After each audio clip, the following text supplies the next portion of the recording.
Okay, so the first thing we're going to talk about in this film study is Errol Spence's use of his lead hand against Lamont Peterson. Errol Spence always uses his lead hand to establish control early on in his fights with his opponents. And in this particular instance, he's going to be using it as a probing device to not only measure his range and control the space between him and Peterson, but most importantly, he wants to occupy Peterson's guard. Because the reason for that is because your opponent is less likely to hit you if he's busy guarding. Okay, so here we're going to see Errol Spence control the range by flashing out his jab. But these jabs aren't really to land or connect on Lamont Peterson, but really they're just to control the range and, like I said, occupy his guard. Because as he flashes out the jab, Lamont Peterson cannot attack him. And as soon as he does, Errol Spence is easily able to step out of range.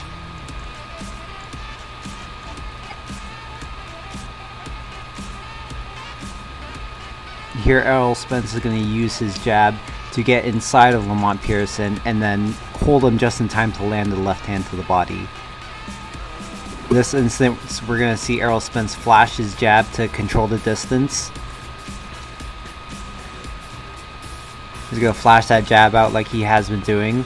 And then as soon as Peterson steps in, notice how Errol Spence keeps his arm extended to prevent Lamont Peterson from coming in freely. And as soon as Peterson stops, Spence flashes the jab. This time it actually hits him flush. Very good boxing.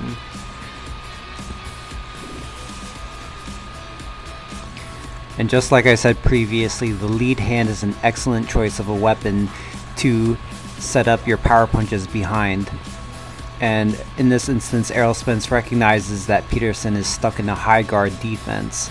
And the high guard defense is exclusively designed to guard punches that are coming at you in a straight line. This leaves his flanks exposed.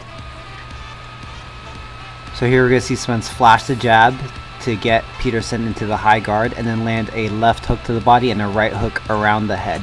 And notice how Spence, as soon as he's done the combination, he steps out laterally and pivots around Lamont Peterson so that Peterson cannot attack him back.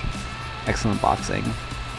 Whenever you or your opponent throw a punch, there will always be an opening, and the best way to counter somebody who is constantly flashing this jab in your face is to punch at the same time as they are.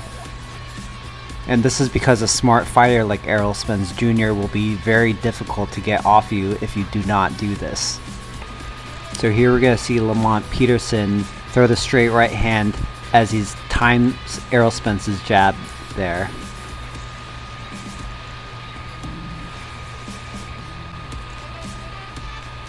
And he catches him with a right hand again. And of course, after Errol Spence is hit by this counter, he already adjusts by the later rounds. So here he baits out that straight right hand from Lamont Peterson, but he uses his left glove to partially parry Lamont Peterson's straight right hand counter, and he steps back and lands his left hook. But notice what Spence does here. As he catches Lamont Peterson's right hand, Spence is going to step out to his left to open up that angle for that left hook to land. And like I said, the high guard is really only designed to protect you against punches that are coming straight at you. So once Errol Spence knew this, he started punching around Lamont Peterson's gloves, and down he goes. So once again, Errol Spence is going to get Lamont Peterson to the high guard and then start throwing looping punches around and smartly exits the scene of the crime. Okay, so the last thing I want to talk about is Errol Spence's defense when Lamont Peterson tries to attack him at an angle.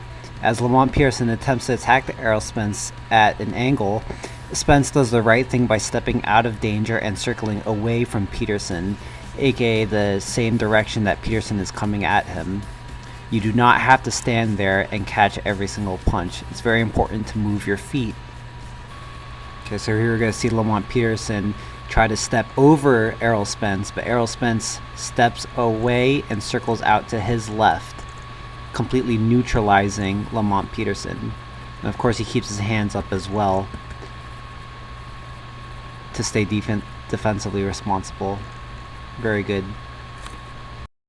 As always, thank you everybody for watching. If you learned something, please leave a like and subscribe, and I'll see you all in the next video.